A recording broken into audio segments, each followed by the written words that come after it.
I've been trying to make sense of this Sacramento Kings team really all season long. And I'm afraid that these last two losses in particular tell us exactly what we need to know about this Kings team in this playoff race. You're listening to Locked On Kings.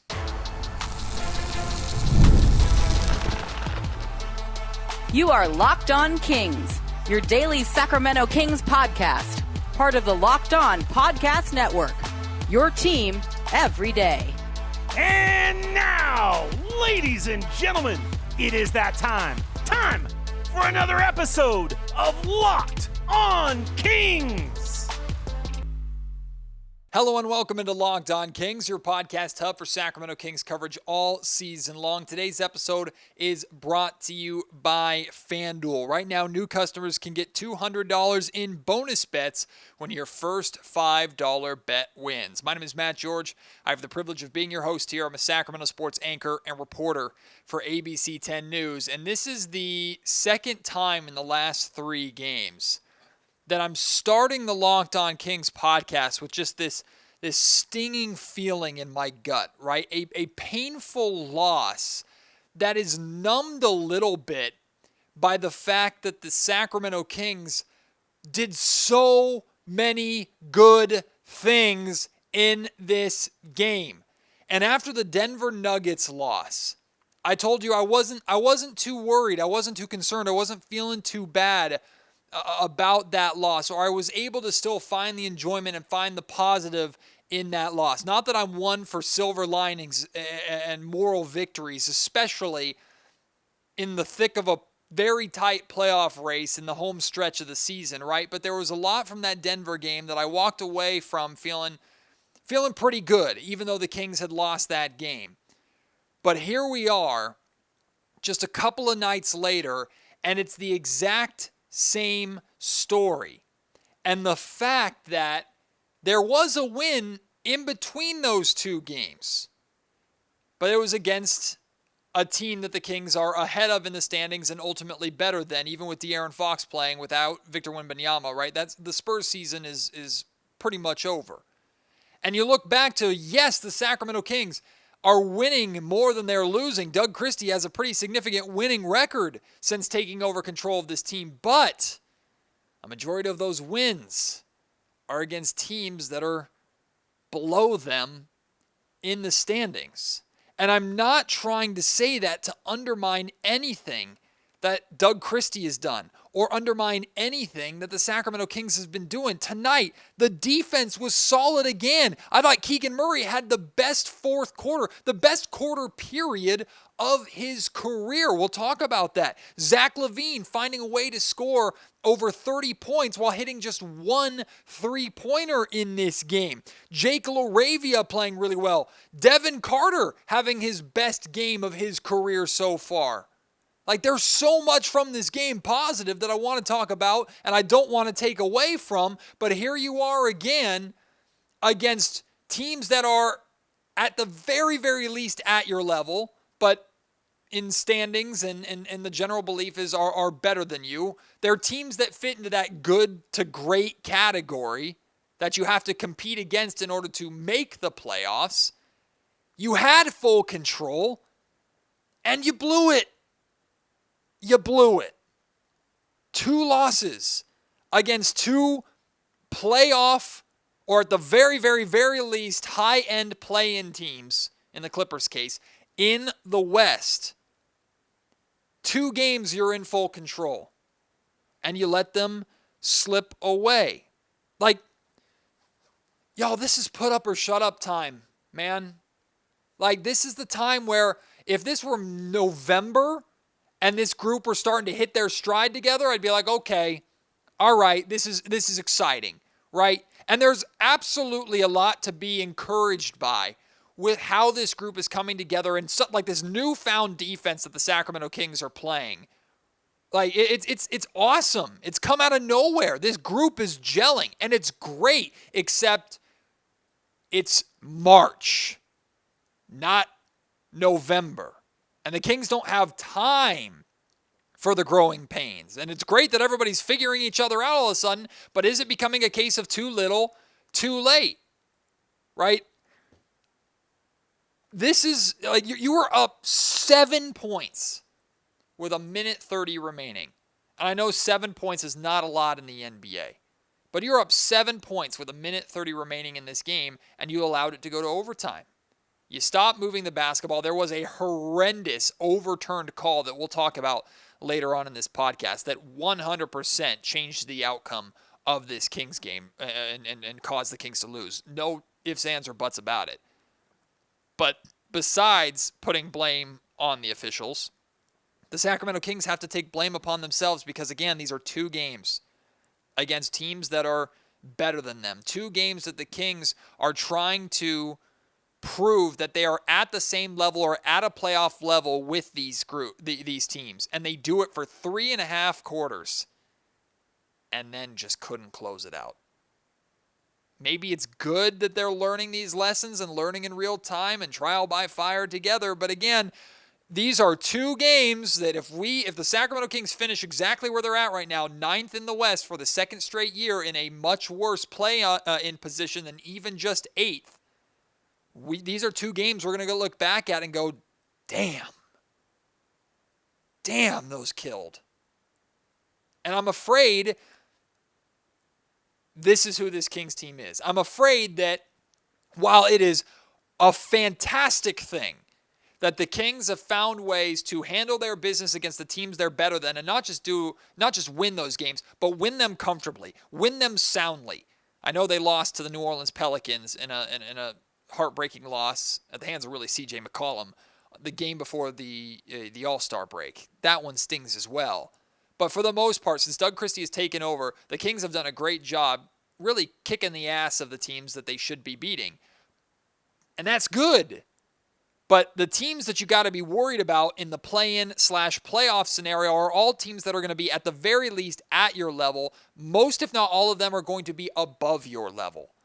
And the Kings are showing that, sure, they can hang, but when it matters most, they can't get the job done. This is the start of what I'm calling the stretch of doom, right?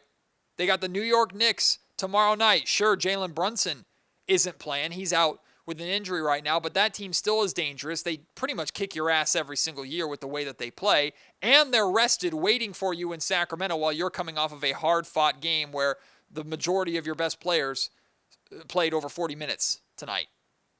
Right? And that's just the first of a few brutal back-to-backs over the stretch. You got Cleveland coming in. You got a back-to-back against Boston and OKC in Sacramento to round out this stretch of doom. These are games where this team is truly going to be tested. And I'm sorry, efforts like this, efforts like the last 2 losses are good enough to give them a chance to beat the Clippers and to beat the Denver Nuggets, who I don't mean to be disrespectful, but I feel they are one of the weaker playoff teams in the West, just in my opinion. OKC, Boston, Cleveland, 3 very legitimate title contenders. The New York Knicks, who are proving they still are one. The Kings got to play this good just to have a chance to maybe steal one. I'm afraid what we're seeing, we are being told, this team is showing us that they're figuring things out.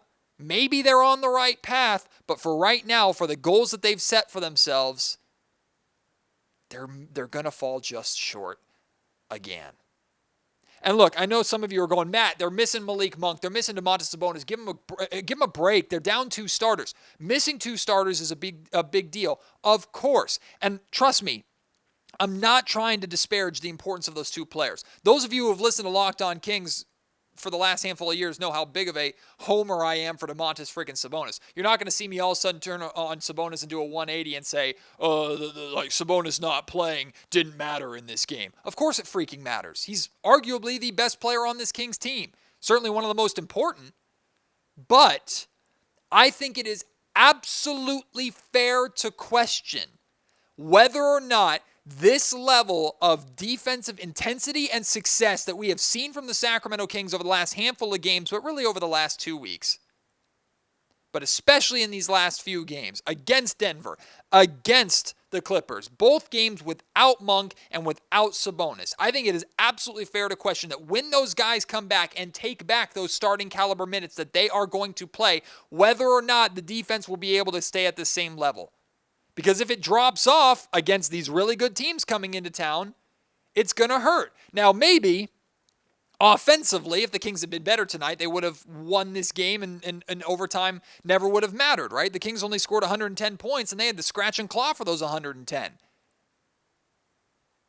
But at the same time, they didn't score more than 26 points in a freaking quarter and still had a chance to win this game on the road. That's impressive in its own right, but it's because of how this team has been playing defensively. And I'm sorry, I've seen Malik Monk and I've seen Domantas Sabonis. I think Domantas Sabonis is dragged through the mud a little bit too much with his defense, but Jonas Valanciunas is a better defensive player than Sabonis is. Not a tremendously better defensive player because he was having trouble against Zubats all night long tonight. The Clippers were going at Valanciunas with Zubats, and Zubats had a fantastic game. But I am very concerned that this level of defense that we've seen the Kings have success with, that they're really hanging their hat on over at least the last week. I'm concerned that that defense is going to drop off when those two do come back. And even so, like the Kings, one, can't afford to wait for them to get back. And hopefully both of those guys are coming back soon. Number two, the Kings certainly can't wait for them to get reacclimated with this new group who's developing chemistry together. So I don't do I believe the Sacramento Kings would be and are better off with Domantas Sabonis and Malik Monk playing? Yes, 100%. But I need to see when they come back that this team is still capable of playing the same way, or that them coming back is going to improve upon the way that the Kings are playing right now. I don't necessarily fully 100% believe that's what we're going to see when those guys return. This episode of the Locked On Kings podcast is brought to you by DoorDash. NBA fans, get ready. When they swish, you save. Thanks to Dash Pass, every time a player drops 50 or more points in a game, you score a huge deal the very next day. It's simple. Any player at all, it doesn't just have to be a Sacramento King.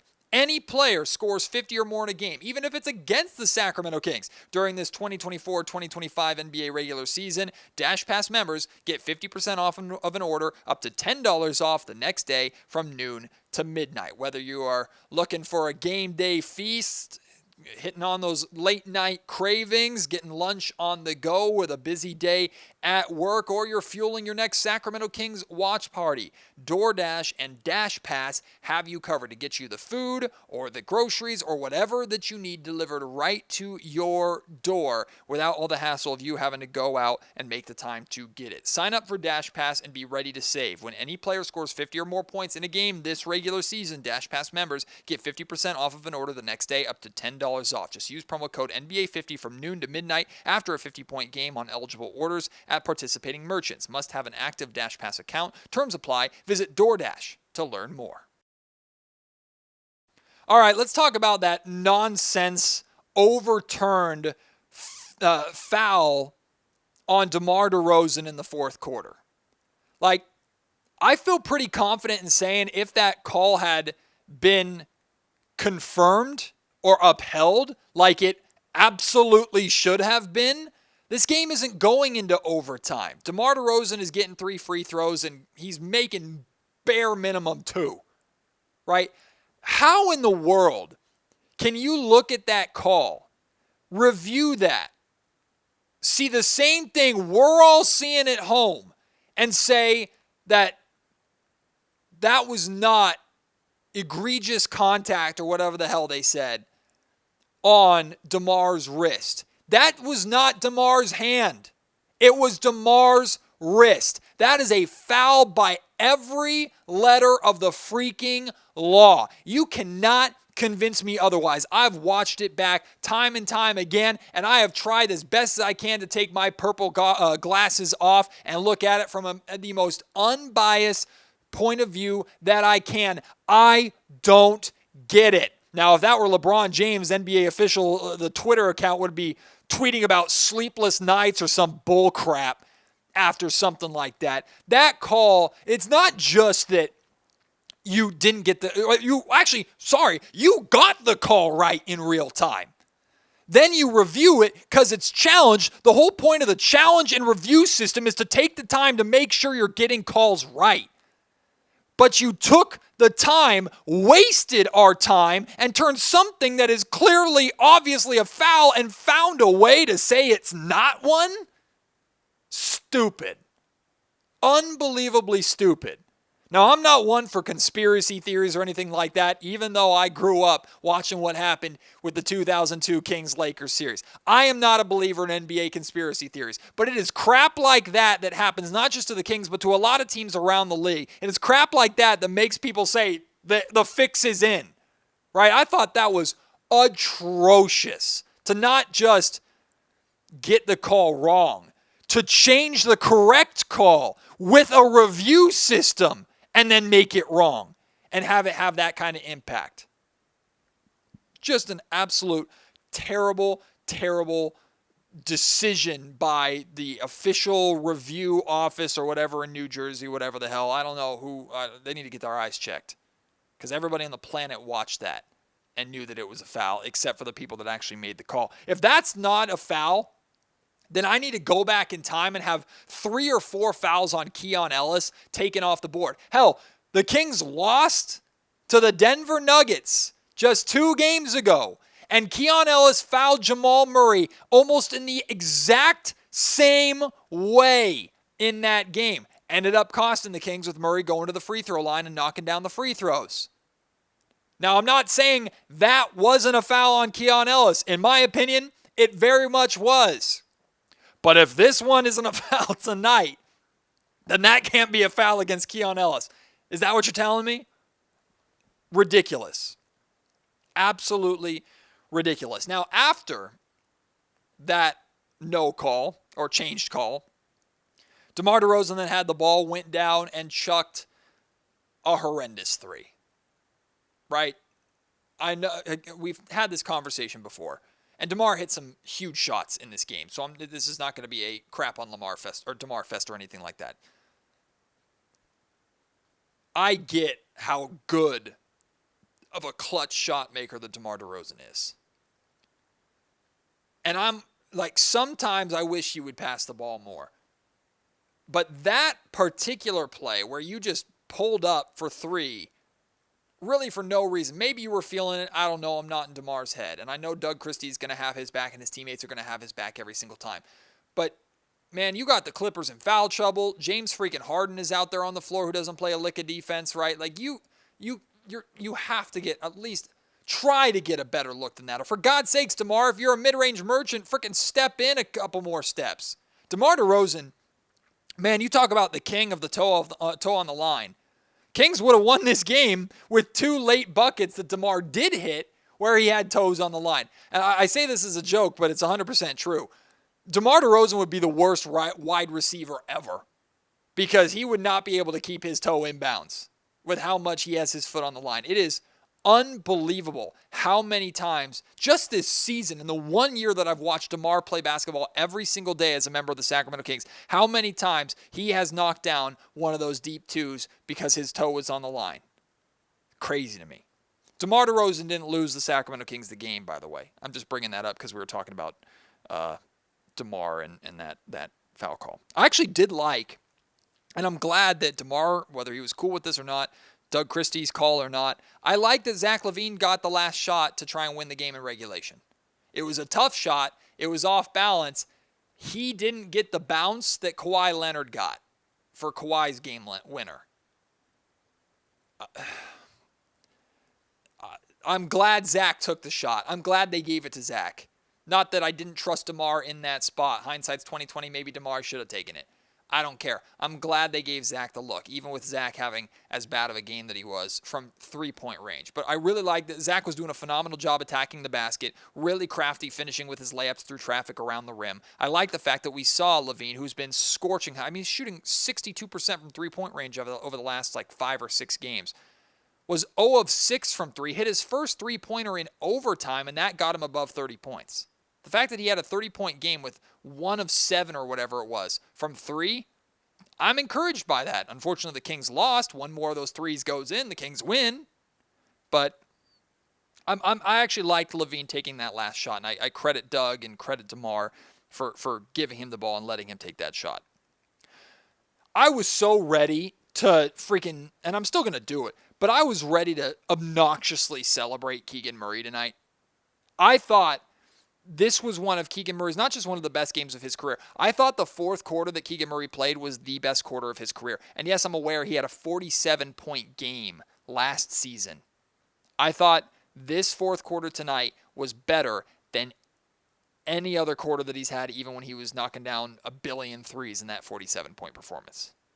His defense on Kawhi Leonard was fantastic all game long. Well, first off, here's his stat line. Tonight, 15 points, 6 of 12 from the field, 6 rebounds. Didn't have a single block or a steal. But outside of the box score, Keegan was phenomenal defensively. Kawhi Leonard, I know he hit the game winner, but he had 17 points on 7 of 19 shooting. He struggled and had a poor night all night long having to deal with Keegan. And then there were a couple possessions where Keegan guarded James Harden, absolutely put the clamps on James Harden in the fourth quarter. Hit a clutch 3 in the fourth quarter off of a great pass from DeMar DeRozan, who I think finished with 9 assists. He was doing a good job moving the basketball. And then he turned to the Clippers bench and said something. Suddenly, Keegan Murray's talking you know what, and I'm here for it. It's funny, I asked De'Aaron Fox about Keegan and if there was some friendly trash talk between the two of them when the Kings played Fox and the Spurs the other night. And Fox said that he heard Keegan talk trash for the first time ever. Keegan turned to De'Aaron Fox and said, go get your rook, Fox, after Keegan got an offensive rebound and was fouled by Stephon Castle. Right? Like, Keegan talking smack, I love it. But some people were saying, hey, man, Keegan, after you put the clamps on Kawhi or put the clamps on James Harden, show a little motion, right? Scream a little, pound your chest. I feel the opposite.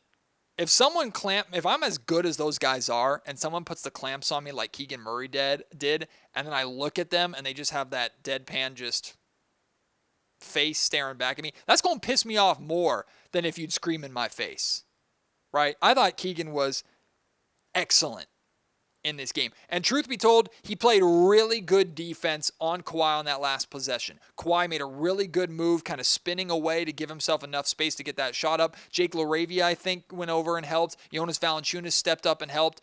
Kawhi Leonard just hit a fantastic shot. Tip your freaking cap. It's not like the Kings blew their assignment and Kawhi was wide open or cooked the Kings in that moment. The Kings played good defense, starting with Keegan Murray. Kawhi hit a very, very difficult shot. Congratulations, Kawhi. Congratulations to the Clippers. That's a really, really big win for them. Like I said at the top of the show, today's episode of the Locked On Kings podcast is brought to you by FanDuel. Hey, March Madness is here, and FanDuel is giving you the chance to get in on the action like never before. Right now, new customers can get $200 in bonus bets when your first $5 bet wins. That's $200 extra bucks to use on everything from buzzer beaters to Cinderella stories, massive upsets, and more. And even, of course, who is cutting down the nets at the end of it all. Whether you're picking your favorite teams to make it through the bracket, you're picking those big upsets, you're on top of the action. It's easy. It's fast. You can place bets in real time while the game is going on, depending upon how the lines may change or certain aspects of the game, certain elements of the game. You could have bet tonight on whether or not Kawhi Leonard was going to hit that game winner or Zach LaVine was going to hit that game winner in regulation. There's so many different fun, unique ways to play on FanDuel. So visit FanDuel.com and get in on the college hoops action all tournament long. I want to make sure that this doesn't get brushed under the rug because it's a Kings loss, but I thought Devin Carter was impressive tonight. I thought he played well. I thought he played hard. He had an impactful 12 minutes of action, 8 points, 3 of 4 from the field, 3 rebounds in 12 minutes. He had that putback tip dunk where he showed off his vertical. I think it's like a 42-inch vertical, which is really, really impressive, right? He showed that off in the first or second quarter of this game. And I loved the aggressiveness. He also took a no hesitation corner 3 that was well defended and knocked it down in the first half. I liked Devin Carter's aggressiveness. I liked how he had a positive impact on this game. I liked that he took advantage of the defense not really I'm not going to say like disrespecting him, but it was clear they were more concerned about other guys on the floor and willing to let Devin Carter try and beat them, and Carter attacked, right? He went to the foul line, I think, 4 times, only hit 1 of the 4 free throws, so that's got to improve, of course. But I like the aggressiveness. I like that he made good use of that opportunity, and as long as those opportunities keep coming, he's outplaying Markelle Fultz right now. He's getting those minutes, and Markelle Fultz isn't. Now, when Malik Monk comes back, whenever that may be, and that may be tomorrow, who knows? It sounds like he's very close to a return from his sprained toe. When Monk comes back, Carter's minutes probably go bye-bye. But while you have them, make the most of them. And I thought Devin Carter did a good job of that. I wanted to talk about this too. Again, I was hoping that it would be after a Kings win. Suddenly, the Sacramento Kings play like an old basketball team. And I think that sounds insulting, but I actually don't intend it to be. They're really solid offensively in the half court, which was something that this team really struggled with in years past. Half-court offense, really they're at their best. They're not as reliant on the fast break, although Doug Christie wants them to push and transition and get out and fast break more. And one of the things we're seeing from this improved defense is more fast break opportunities, which like Zach LaVine in particular, I feel has really benefited from. But the Kings are comfortable in the half court. They're slower. But by that I mean more patient and more methodical with the basketball on offense. They're like isolation and mid-range merchants. Sometimes to a fault, sometimes too much, but they'll dribble the ball for a handful of seconds. You don't have to swing the ball around the horn. It's certainly not like the greatest show on court basketball that we remember the Kings playing from the late 90s and early 2000s, right? But it can be effective, especially down the stretch. They play through their bigs, which they've always kind of done with Domantas Sabonis. This is a little different. They play through Jonas Valanciunas. They play through Domantas Sabonis, high pick and rolls, things of that nature. And then on the defensive end, like something's just clicked. They figured it out. I don't know if the communication is suddenly way better. Like Doug Christie talks a lot about his philosophy is team defense, right? There are much better individual defenders on this team. We talked about how great defensively Keegan Murray was. Right? Jake LaRavia has been really, really solid defensively for the Kings since they went out and acquired him. We already know how great of an individual defender Keon Ellis is. Even Devin Carter doing good things individually defensively. Jonas Valanciunas has good moments individually defensively. But the success of the Sacramento Kings defensively was going to turn around or come as a team.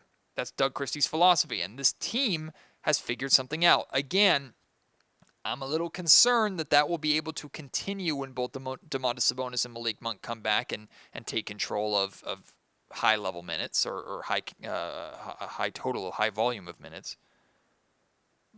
But this team defensively has figured something out. It's really, really good to see. It's really encouraging.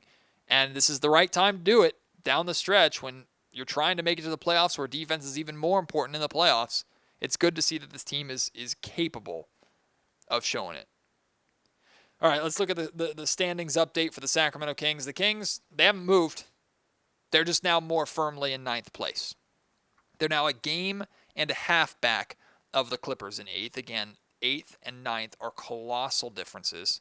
9th or 10th, you're still in the play-in for sure. But 9th or 10th, you have to win 2 play-in games to get into the playoffs. 7th or 8th, you only have to win 1. And even if you lose the first one, you get another shot in 7th or 8th. It's what the Kings dealt with last season as the 9th play-in team when they got to host the first game, which was fun, but then they lost to New Orleans, who was the 8th seed. So being in 8th is a big difference. The Kings are a game and a half back of that 8th spot. And unfortunately, even though they play the LA Clippers one more time this season, they're 0-3 against the Clippers, which means no tiebreaker, right? So now if they want to leapfrog the Clippers, who may end up 8th, they may end up 7th, they may end up 6th, like they're more than capable of being higher than the spot that they're in right now. And of course, the race is super tight. But if the Kings want to leapfrog the Clippers in any capacity in the standings, push them down to 9th and take that 8th spot away, they have to do it outright. They have to beat them in the win-loss column. They can't just tie them at the end of 82 games. The Minnesota Timberwolves and Golden State Warriors are currently in 7th and 6th, but they're tied. They're 2.5 games ahead of the Kings. And, of course, the Kings play. I don't think they have the tiebreaker against the Timberwolves. I could be wrong. And they play the Golden State Warriors on Thursday this week at Golden State, a really big game, because if the Kings win that game, then they have the tiebreaker over the Warriors, which will be a big deal if the Kings want to make any kind of run of trying to take a top 6 spot. So that's where the Kings are at. Now I want to hear from you. How you feeling?